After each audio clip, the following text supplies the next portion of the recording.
Hvala, Dušan, ker ste si vzel čas.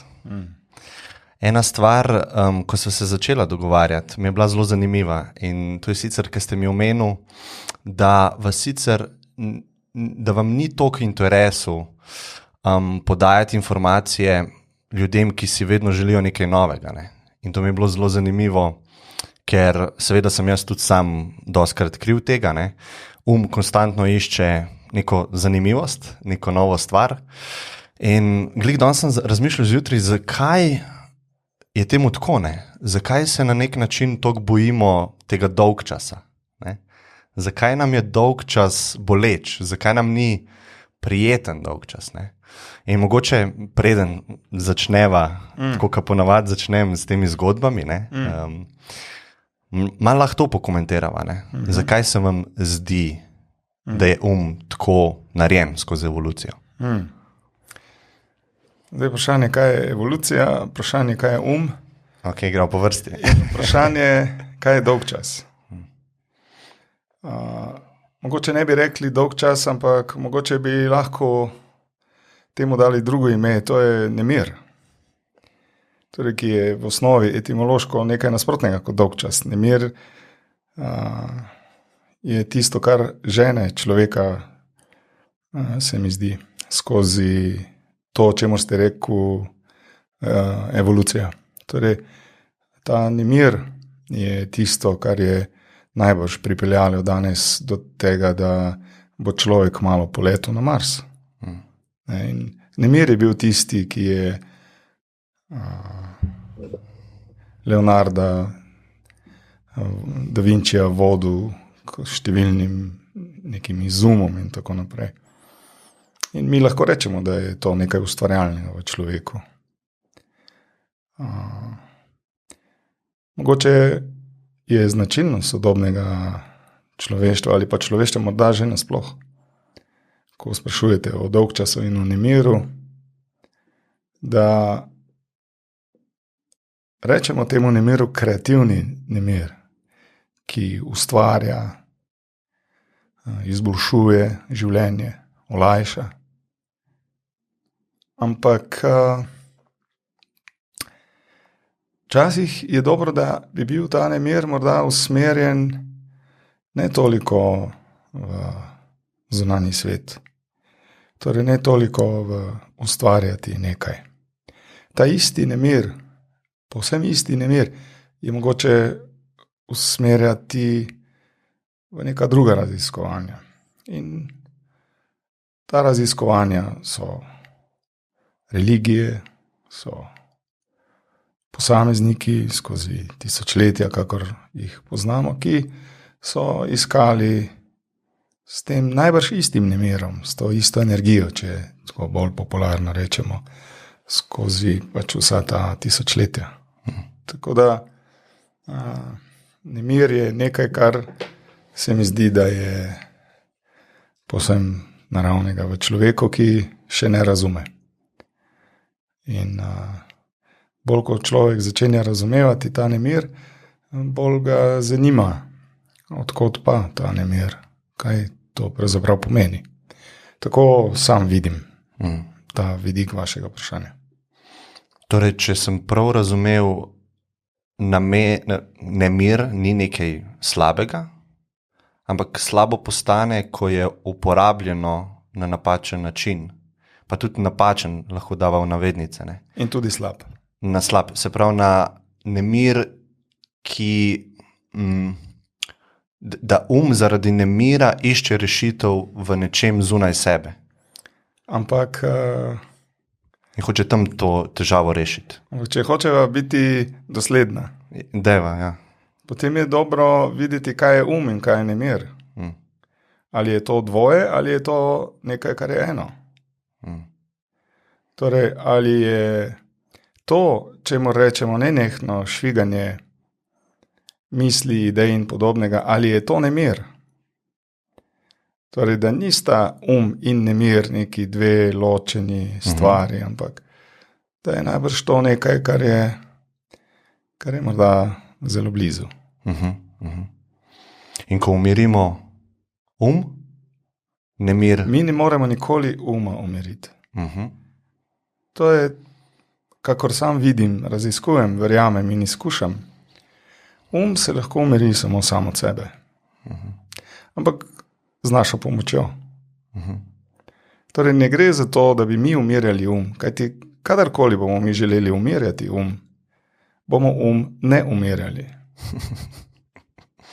In to je veliko zablotje tudi v tem, v najrazličnejših, kakor jih sam vidim in opažam, v najrazličnejših meditacijskih pristopih, da ne bi omenjal pač kaj konkretnega, ampak zato, ker tudi tisti, ki učijo, menim in vidim, da ne razumejo. Ni mogoče umirjati.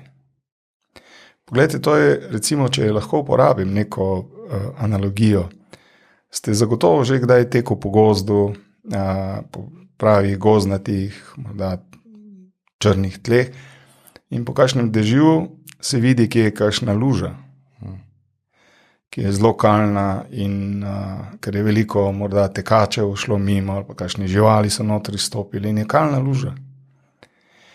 In zdaj, če bi mi hoteli videti, kaj je na dnu, in bi vzeli kakšno palco, vzeli bi kakšen pripomoček, žlico, če bi jo imeli s sabo, in bi skušali to vodo zbistriti, da bi videli na tla.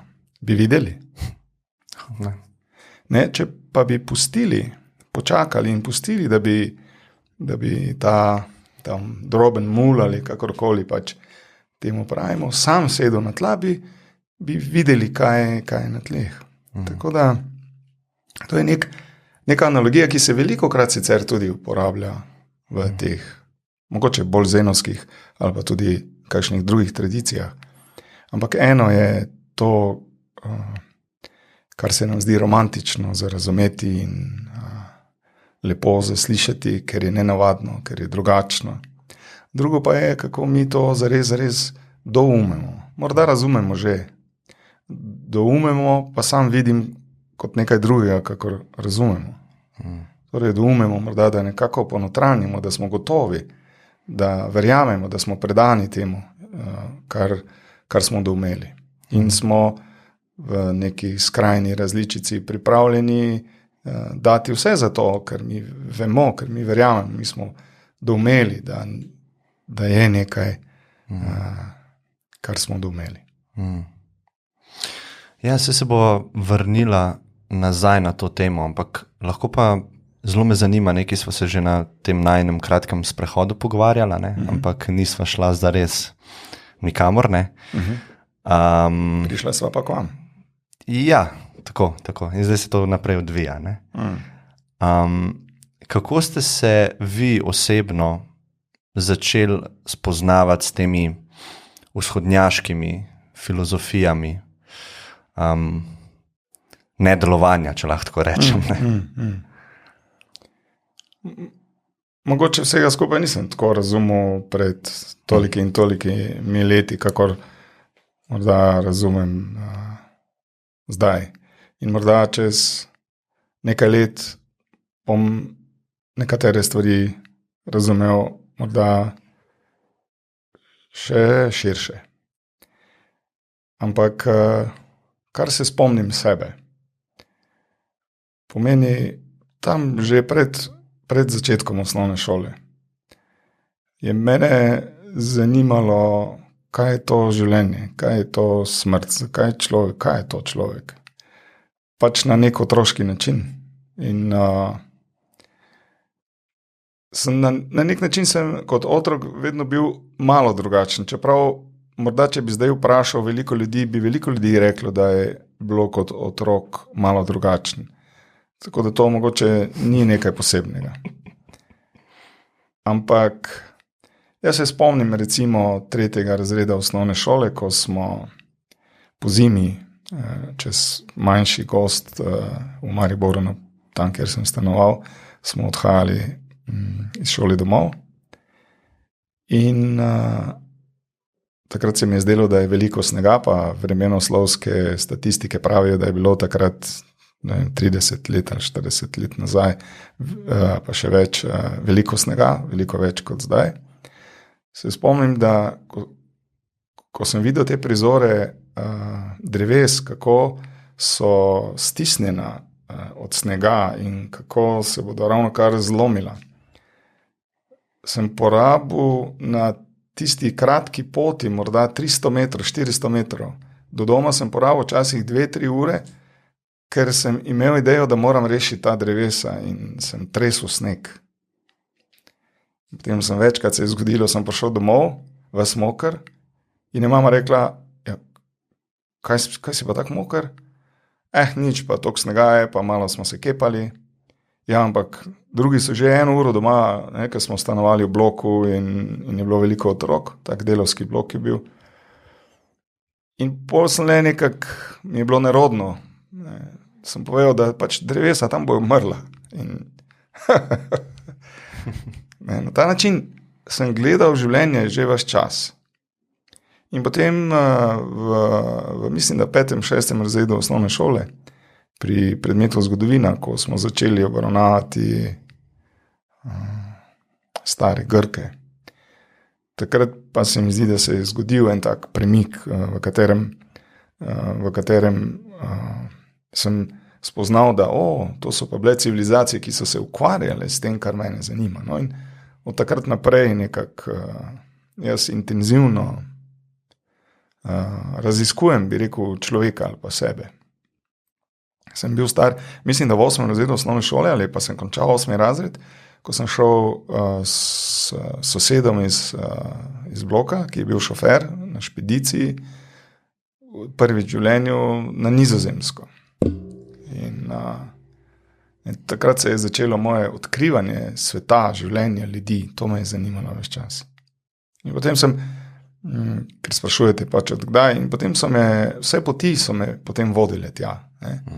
Torej, če vas je zanimal IT, že od malega, ta tehnologija, računalniki, umetna inteligenca, vse te stvari, in vas je pot pripeljala, vas pot pelje tja, zato ker se pač vse se tako poklopi, ker se naš interes, naša volja, naša energija gre v neko smer. In tako je šla moja življenjska pot ali pa moja življenjska energija je šla nekako v to smer raziskovanja človeka. Jaz sem bil star 15 let, sem šel z avtoštopom sam tudi na Sicilijo. Takrat sem bil star 16 let, ker me je zanimalo, kakšen je svet. Moji sošolci so hodili na morje in ko so prišli nazaj, kakšna dobra dogodivščina s kakšnimi puncami, so ga kaj se mogoče kaj spili in zabavali. Jaz nisem imel takih dogodivščin. A ste sam šel? Dostikrat sam, ja. Ampak pol pa so kakšni kolegi ali pa znanci, ki so slišali, da jaz potujem okrog, pa a bi lahko šel s tabo ali kaj tasga. Tako da je potem šlo nekaj prijateljev, s katerimi sem potem še nekajkrat šel, recimo enkrat, pa potem še drugič, pa je kakšen drug prišel. Tako. Ampak to so bila ta potovanja, na katerih, ko sem pisal dnevnike, sem se tam spraševal take stvari. In potem, ko sem prišel na pedagoško fakulteto v Mariboru, potem smo imeli tam predmet etika ali nekaj tasga in smo šli v okviru tega predmeta enkrat obiskati samostan Pleterje. Takrat sem bil star 18 let in od takrat naprej sem skoraj 10 let vsako leto hodil tja v ta samostan, v bistvu živeti tako v tišini sam, v svoji sobi, ki so jo imeli za goste. Tam se nič ne govori z nikomer. Sta 1 ali 2 človeka bila, danes je malo to drugače, ker je samostan umira ali izumira svojim osnovnim poslanstvom. Ni več novicev, kot se reče, ni več teh mladih menihov. No in tam sem imel priliko prvič v življenju zares srečati tisto, čemur ljudje rečejo sveti mož, svetnik.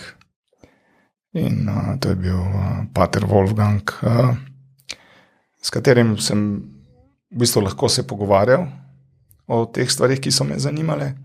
In seveda že kmalu iz stare Grčije že kmalu je prišel vzhod.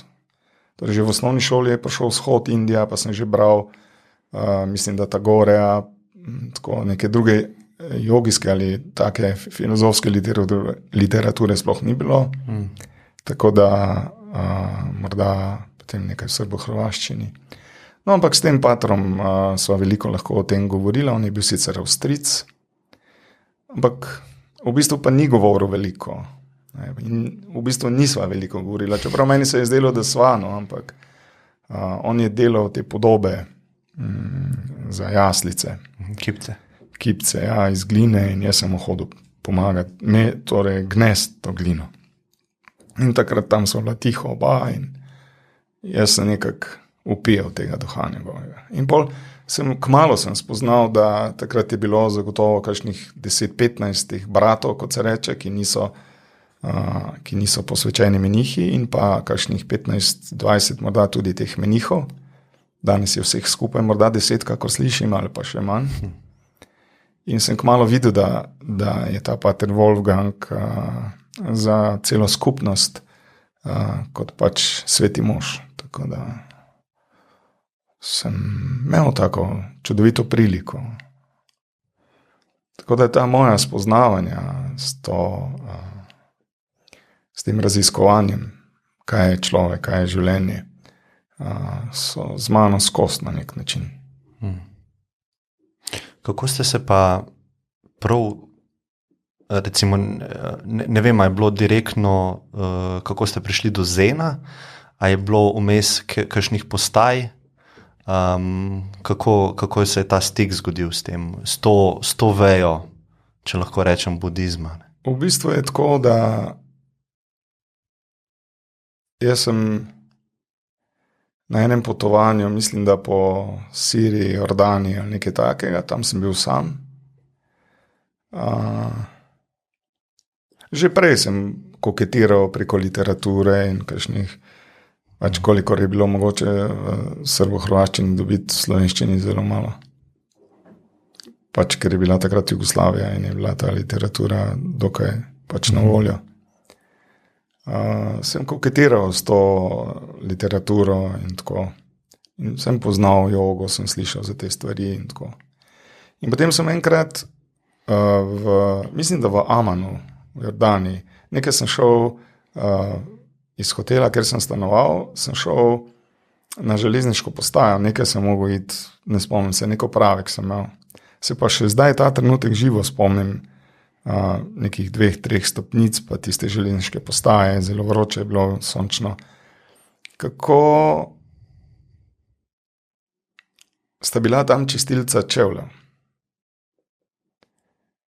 Bila sta oče in sin. In sin je bil star, morda kakšnih 6-7, fantič, 6-7 let. In oče je bil zraven, fantiča je učil, kako pač privabiti. In ko je videl mene kot zahodnjaka, je tako zelo stekel na nek način k meni in polish shoe, please, sir, polish shoe. In tako zavzeto, zelo zavzeto. In njegov oče, ki je stal mogoče nekaj metrov stran. In ta prizor, ko sta stala v istem kadru mojega očesa, oba sem nekako prepoznal, pa se je zgodil nek tak poseben trenutek, ko sem v tem fantku videl tega očeta. Fizično sem videl. In takrat se je meni nekaj definitivno zelo, zelo prelomilo. Ko sem nekako zelo jasno videl to igro življenja. In čevlja mu nisem dal zapucati, mislim, da sem mu dal mogoče nekaj drobiža, zato ker sem imel panke in pank ni mogoče 2 gumijasta trkova, jih ni bilo mogoče čistiti. Ampak to me je zelo me je nekako pretreslo. Ta slika, ker sem v tem fantu, ta fant se je spremenil v tega očeta. In ko je ta prizor minil, to je mogoče trajalo nekaj sekund, ne spomnim se koliko, ampak bil sem zelo na nek način šokiran, ker se je to fizično zgodilo v mojih očeh, pač neka slika uma ali kakorkoli pač že. In takrat sem sklenil, moram v Indijo. Pa sem že, kot sem rekel prej, malo poznal, koketiral z Indijo, ampak nič kaj posebej, tako da bi rekel, zdaj moram iti tja. In potem sem to realiziral, mislim, da v slabih 2 letih in sem potem šel tja. In ko sem prišel v Indijo, tam sem nameraval prebivati brez roka trajanja, torej dokler bi se dalo. Sem v glavnem prebival slabo leto dni. Mislim, da sem enkrat ali dvakrat podaljšal vizo, 3-mesečno. Sem bil pretežno v himalajskem delu, ker sem pač iskal te joge in sem bil potem tudi na Sri Lanki, v budističnem delu azijske tradicije, bolj kot pa v Indiji. Tudi v Indiji je budizem seveda bolj tibetanski danes, ampak ta tako izrazit, kot rečemo, Hinayana, torej Sri Lanka, pa je na Sri Lanki seveda veliko bolj. In potem sem tam začel koketirati, se spoznavati, šel sem tudi na neke tečaje, v neke samostane na Sri Lanki, ampak že predtem sem pa v Indiji spoznal neke take, tisto, čemur vi rečete, jogi iz pravljic. Take, ki še najbrž zmeraj so ali pa še so in jih običajno so v čem skriti, pa ne želim nič mistificirati, pač take stvari so se dogajale. In potem sem preko tega mojega bivanja v Indiji sem prišel v stik s to že iz Sri Lanke, z to vipassana tradicijo. In potem sem nekaj časa, tudi potem, ko sem se vrnil, sem prakticiral to vipassano tradicijo. Ampak zelo, zelo, zelo kmalu, mogoče po 2-3 letih, se je preprosto ta vipassana praksa se je nekako pretvorila v zenovsko prakso. Tako se je odvilo nekako. Se mi zdi, da kakor da greš po stopnicah in ko stopiš na prvo, prideš na drugo, tretjo in potem se pojavi 5. stopnica in pač stopiš na njo. In mogoče je ta analogija dobra, ampak ne analogija v smislu, da je 5. stopnica boljša od 4. Ampak pač se tako zgodi in nič ni narobe, če bi vse življenje ostal na 4. stopnici najbrž. Ja, jaz imam v tem pogovoru in vedel sem, da bom imel izziv, zato ker jaz znam samo s svojim razumom postavljati vprašanja in vem, da je odgovore na take stvari nemogoče dati na razumski del, ne? Z razumskim načinom. Veliko paradoksov je, ki jih je verjetno, ko si jaz predstavljam, treba začutiti. Ne? Ampak vseeno, to orodje imam jezik, ne, imam razum. Ne?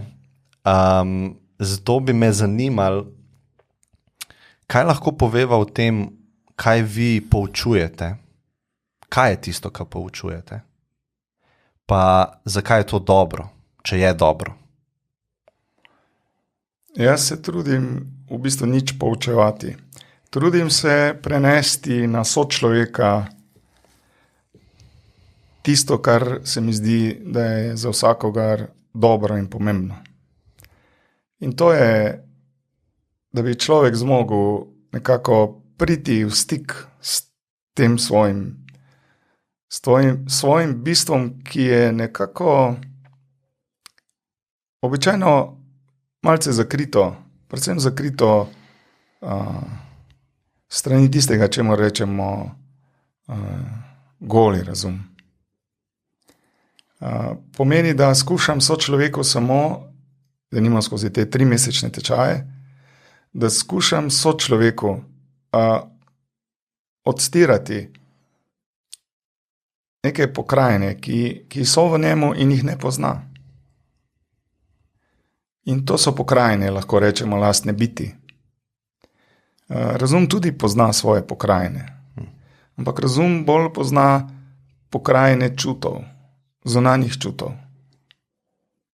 In je zdaj vprašanje, ali je samo zunanji čut, če bi rekli, da je čut, ali je lahko tudi notranji čut.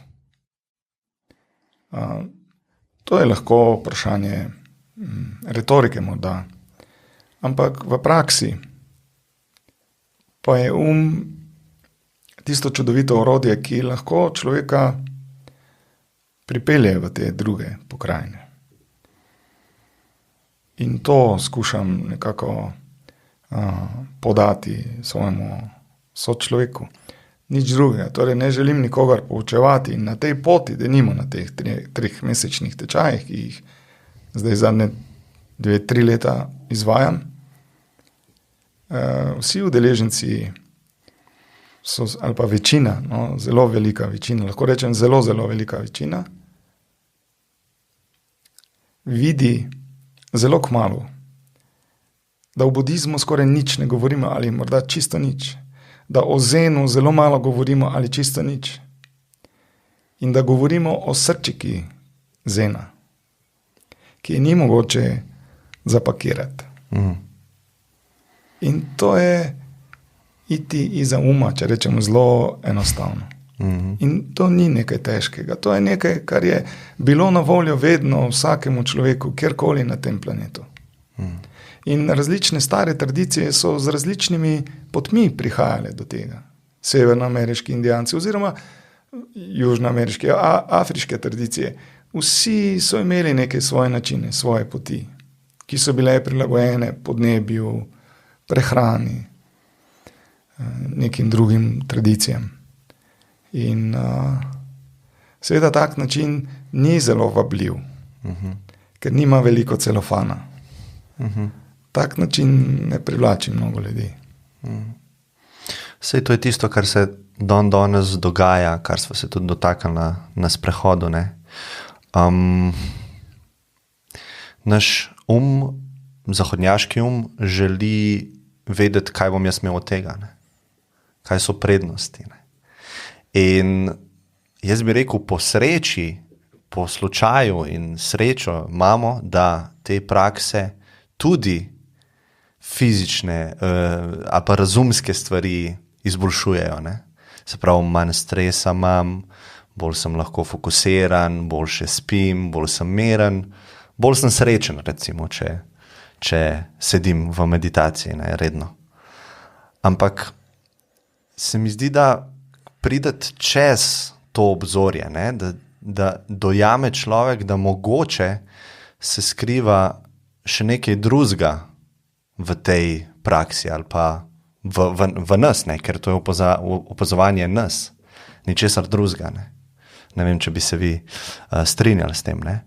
In tukaj mi je zen zelo zanimiv, ker mogoče lahko rečeva kaj o teh koanih, ne, ali pa o kakšnih tehnikah, ki so specifične za zen, ki mislim, da imajo namen, da mi sami sebe ujamemo v neko past, ne. Da mi, nek del nas, ujame v past, da se lahko osvobodi. Ne. Kakšen je vaš pogled na to? Na začetku ste omenili, da meditacije, najrazličnejše podobne prakse, ki prihajajo v času interneta in teh hitrih pretokov informacij še hitreje, kakor kadarkoli prej. Seveda imajo veliko dobrobiti.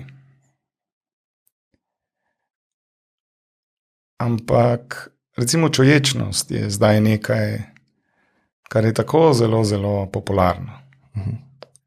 Toliko tečajev, društev in polno nekih stvari, kako je to dobro za aplikacij. Ja, zelo veliko. Ja. Ampak zakaj? Zato, da se lahko človek vrne v ta potrošniški svet še močnejši. Da lahko še več producira. Da je lahko še bolj aktiven. Da lahko še več da od sebe. Torej, niste nič drugače, kakor če bi rekli, heroin je zelo dober in če boste, ali pa kokain, če boste na tem kokainu vsak dan na nekem odmerku, boste še bolj produktivni, še boljši in če bi to bilo družbeno sprejeto, bi bil tako, kot je danes čuječnost. Sicer sem zelo zdaj črno-bel in pavšalen, ampak govorim, tako je bilo podobno z Zenom, morda 30-40 let nazaj s to popularnostjo. V vseh porah družbe je zdaj ta čuječnost. Na vsa področja je pritaknjena. Seveda, ker so to neke stare tehnike, kako nekako pričeti notranjo pot, ne zunanje, notranjo. In je zahodni človek pač vzel nekaj iz konteksta in to je dobro in mu koristi. In s tem tudi ni nič narobe. Tako da ne moremo biti kritični, da je karkoli narobe. Ampak je dobro, da morda samo vidimo, da zmoremo zreti, kaj se odvija, ko meditiramo, ko pač obiskujemo morda take ali drugačne tečaje in tako naprej in imamo o sebi občutek, kako jahamo konja uspešnosti in zadovoljstva življenja. To je dobro zreti in potem lahko kmalu uzremo to, da v bistvu se pravzaprav izčrpavamo. In da pravzaprav morda zares ne poglabljamo stika s sabo. In naprej, ko sprašujete o koanih in o tehnikah, z gotovostjo iz lastne izkušnje in izkušnje mnogih lahko zares utemeljeno povem, da meditacija kot taka, v zen tradiciji rečemo za zen, samo sedeti, nič delati, niti meditirati. Torej, da je ta meditacija nekaj podobnega. Kot če imate vi, pridete domov, imate enega kužka, ki je zelo nemeren, laja, praska, igral bi se, ne vem kaj vse bi rad počel, ker ima toliko energije. Vi pa nimate časa. Morate toliko stvari početi. In vidite tam eno kost, eno igračko in mu jo vržete. In kuža je miren, kotu. Sodobni starši tako delajo z otroci. Nimajo časa, pa jim dajo iPod. In so otroci mirni, pridni in starši lahko delajo, pač kar morajo storiti, da preživijo družino, recimo, karkoli pa če. In to je proces meditacije. Torej, ko smo prej govorili o tisti luži v gozdu, da bomo videli dno, če bo ta prah, ta mulj, ki je v vodi, se bo sam polegel, tako je tehnika meditacije. Veliko je tehnik, ki lahko pomagajo k temu, da se pomiri. Torej, v osnovi bi lahko rekli, da je meditacija kakor kost za psa, kakor kost za In ko se ta tok misli, ki je nenehoma aktiven, pomiri samo od sebe na način, da mi svojo pozornost usmerjamo nekam drugam. In ko se pomiri,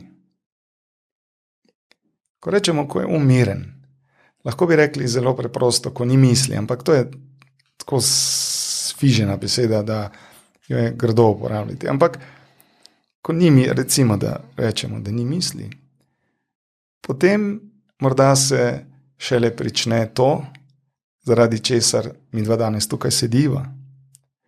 Pomeni odpiranje pokrajin, ki so pokrajine izza razuma. Preprosto. In tukaj beseda več ne seže.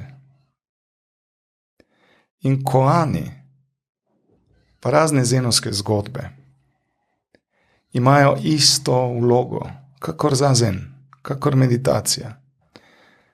Ne da ujamejo, da se ujame, kakor jaz razumem in kakor jaz izkušam, ampak da na nek način kolapsira.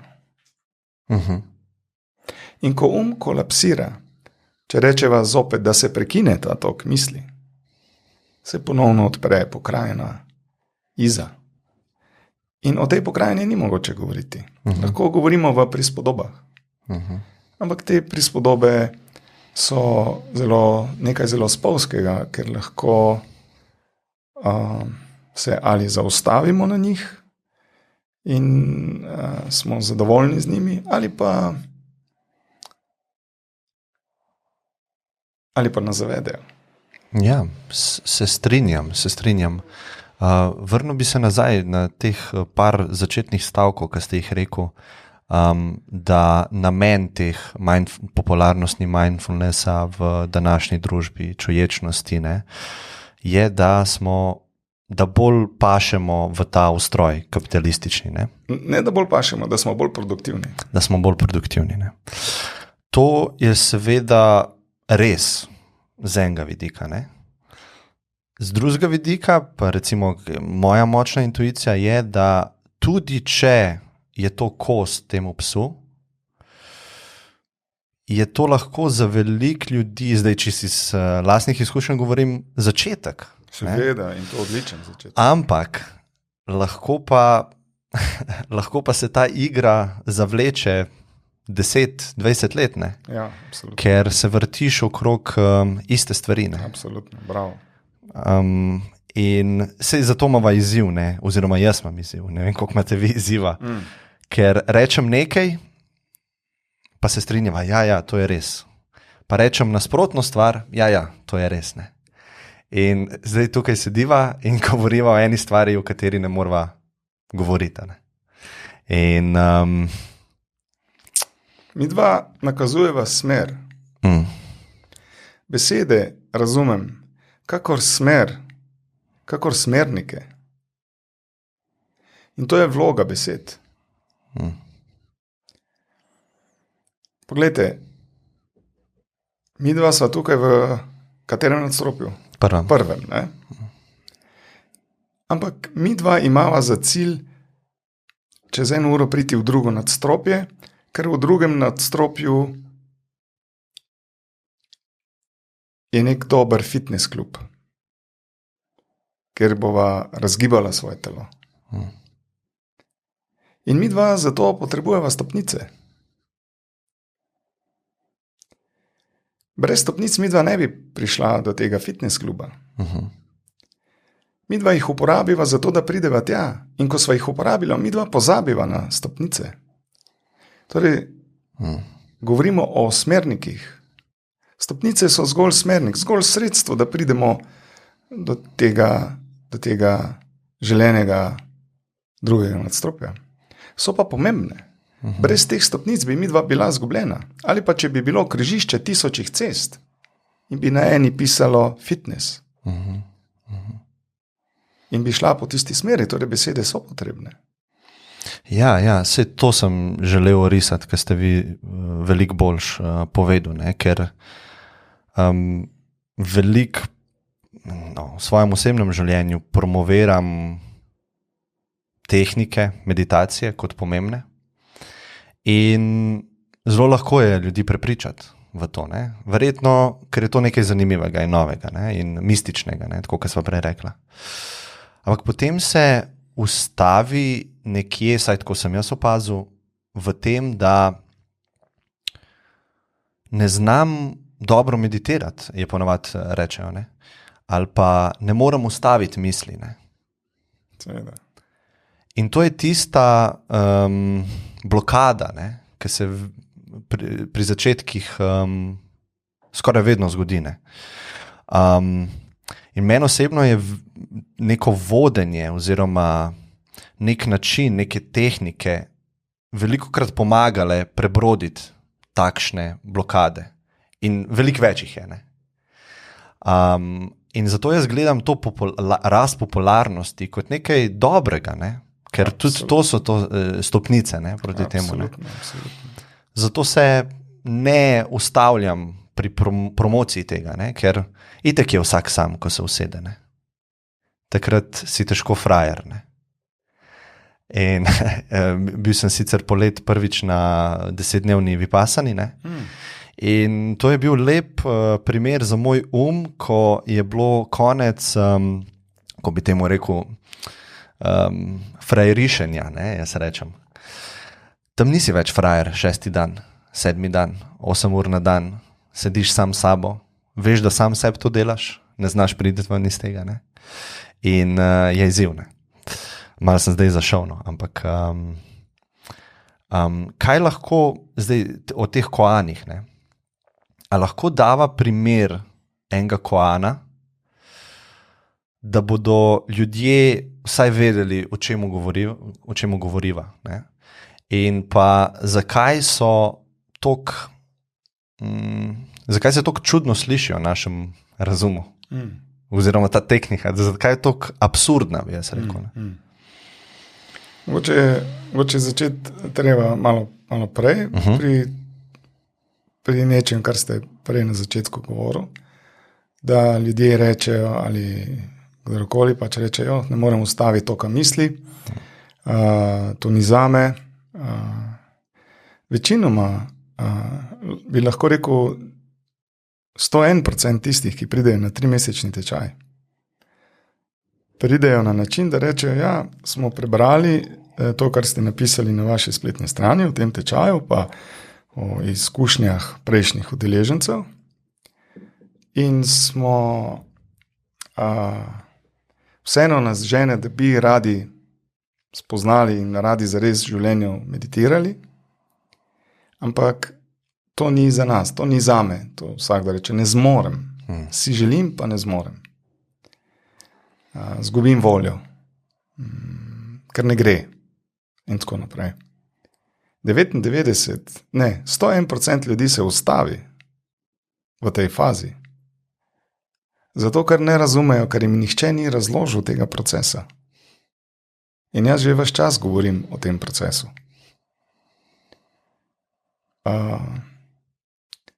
Sedeti, nič delati, niti meditirati, si ničesar želeti prizadevati za doseči, ali si ničesar prizadevati za znebiti se, oziroma se ničesar ali pa ničesar presojati na tej lastni poti sedenja.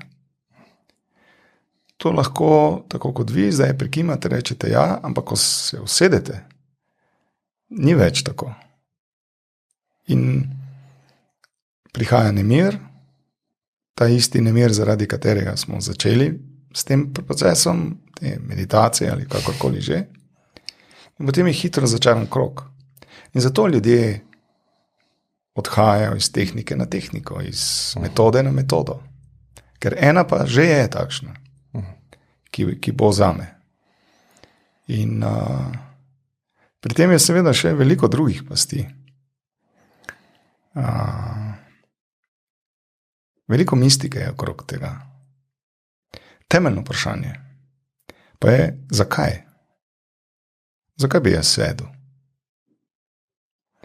In če zenovski duh govori, da je sedenje dobro za nič, kdo bi še sedel?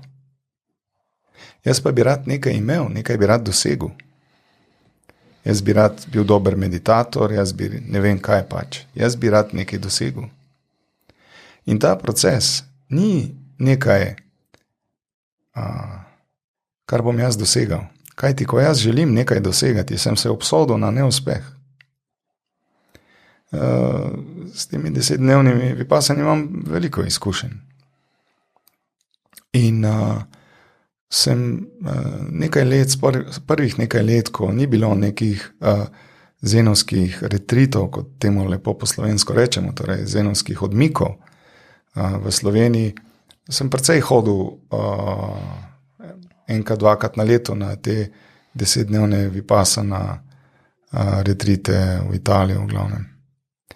In sem delal svoje, pač sem sedel za zeno. In ker sem pač, mi je bila omogočena tišina in sedenje v miru. In tam se veliko stvari dogaja z ljudmi in tako naprej, pa če ste sam bil tam, dobro veste, kaj in kako se tam odvija. Tako da jaz tudi to vipasano vidim kot en tak izziv. Včasih so pač fantje si kupili boljši motor in šli z njim v gost. In včasih so pač mogli nek triatlon narediti in tako naprej. Danes pa grejo fantje, pa tudi dekleta, grejo, pa jaz tudi 10 dni sedel, pa bil v tišini, pa bil to ni enostavno, pa vse tako. Ne? In je to bolj v tem duhu, kakor so moje izkušnje, bolj v tem duhu nečesa novega. Kaj bi bilo zame dobro? Iskreno sicer, vsakdo gre iskreno, ne gre za to, da, ne, ampak vi ste rekel, pol je konec frajerišenja. Seveda je konec frajerišenja, ko nimam kam zbežati, ali pa zbežim, pač pa grem domov, ne, ampak ne, temeljno je potrebno vprašanje, zakaj? Ne, in mnogi ne znajo izbrskati odgovora, ker je ta temeljni zakaj je povezan z osnovnim osmišljanjem, smislom življenja. In zdaj, če bi jaz mal tega, mal unga, mal bi to delo, mal bi delo, mal bi bil duhoven, mal bi to, vse življenje je lepo. Ne? To je sicer fajn in je nekaj, kot sva rekla na začetku, da koristijo vse te popularne metode, ker so čisto v redu in ni nič za se jeziti na čem ali karkoli, vse je koristno. Ampak zares, pa človek ne bo prišel na te njegove načine, tja, kamor pa si vsakdo želi, to je biti v nekem miru. Torej notranjem miru, ki je nasproti tistega, o čemer sva začela danes govoriti, dolg časa in nemira. Koanov je nešteto. In lahko bi jih res to naštevali še in še, ampak si lahko ta trenutek sproti vi in jaz zmišljujeva nesmislice. Koani so čiste nesmislice in ni v njih za iskati globokih pomenov, ker lahko en koan v sebi skriva vse koane. Torej koan kot nekaj, kar ni mogoče razgrniti pred sabo in razumsko obdelati in si to podrediti. Mi običajno življenje in tudi meditacijo želimo tako se lotevati, kakor vse ostale stvari. Razgrne in želi razumeti, želi vedeti in si na ta način to podrediti. Torej biti nekdo, ki ima nadzor. V teh procesih ni nadzora. Torej v procesih, ko gremo iza. Ampak je to pot. Ja. Zato, ker ego pripeljete do nekih stvari, potem se pa mogoče ta prava igra začne. Ne? Ampak nikoli se ne bi začela. Ne? Ja. Če ne bi ego pripeljal. Pot je hodil tudi Džingis Khan. In je na tej poti pomoril zelo veliko ljudi, da ne bi govoril o kakšnem sodobnejšem. No, mislil sem dobra pot. Ne? Vsaka pot je dobra pot. Ni slabe poti. Zdaj bom en paradoks povedal, ker sem se ga spomnil, ne? Oziroma je vprašanje za vas. Želeti si mir. Ne? A se je možno želeti mir?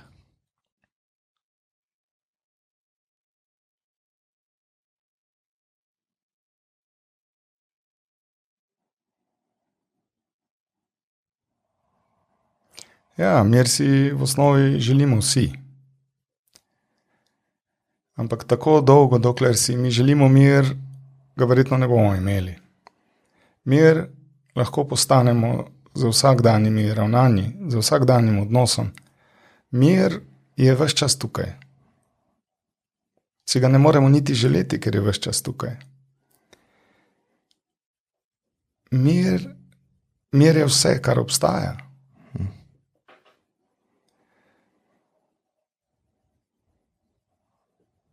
Ampak mir lahko postanemo z razumevanjem. Razumeti je potrebno. In ko sva prej govorila o koanih, o meditaciji, o zazenu, o vipasani, to so vse naši poskusi, da bi dosegli mir.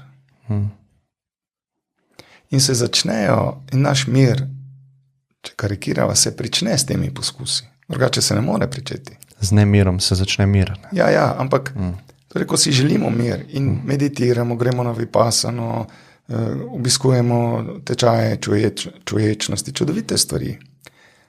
S tem se prične. Zdaj, ali mi ostanemo s tem pričetkom in se vrtimo v krogu teh pričetkov, ali pa gremo izza tega, pa je vprašanje, na katerega ni mogoče odgovoriti na splošno, ni mogoče nanj odgovoriti niti za posameznika. Samo posameznik si lahko sam odgovori na to vprašanje in samo posameznik lahko išče odgovore. Morda pri nekom, ki je našel odgovor. In ko dobi odgovor, in to so zenovske zgodbe, ko dobi odgovor skozi neke analogije, potem razume in ko razume, lahko gre naprej. Ni neke romantike, neke mistike, nekih čudežnih prosvetljenj in tako naprej. Zakaj ste se pa na zenu ustavil? Zakaj temu rečemo zen, kar delate vi, ko meditirate? Mi delujemo, torej naš Zen center Džakošinji, srce tišine, deluje v okviru zavoda Vitazen in imamo neko formalno obliko, ker imamo neke formalne povezave z nekaterimi učitelji iz Koreje, iz San Francisca, iz Zen centra San Francisco. In je to neka formalnost, ki mora imeti neko formo in obliko. Sam osebno, kot sem že enkrat prej omenil, ne govorim dosti o zenu in ne govorim dosti o... Ko uporabljam besedo, 3 črke, ki so z-en, zen, jih uporabljam v kontekstu za zena. To pomeni praksi, ki pomeni samo sedeti, nič delati, niti meditirati. In kot sem že tudi omenil, da je to nekaj, ta duh, ki ga zenovska tradicija, ki ga je zenovska tradicija zavila v to, čemu rečemo zen tradicija. Torej ta duh, ki je tukaj noter. Torej ta odnos do tega, do te takšnosti, s katero se sooča. Torej to, kar je takšno, kot je, zato ne presojam, zato se ničesa ne želim dosegati, niti se česa znebiti, pustim tej takšnosti, da teče takšno, kot je.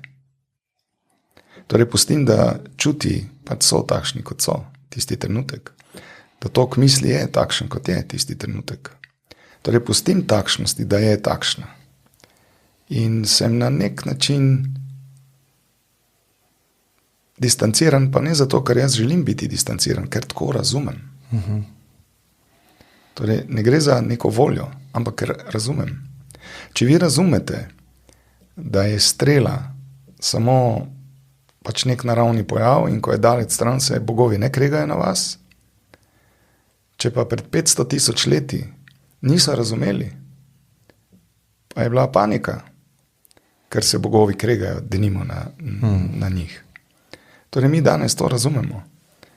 In torej, če govorimo o tej srčiki, je ta srčika nekaj, kar ne skrivajo samo vse kulture tega sveta, ampak je to nekaj, kar je srčika vsakega bitja, vsakega človeka, vsake rastline, vsakega kamna.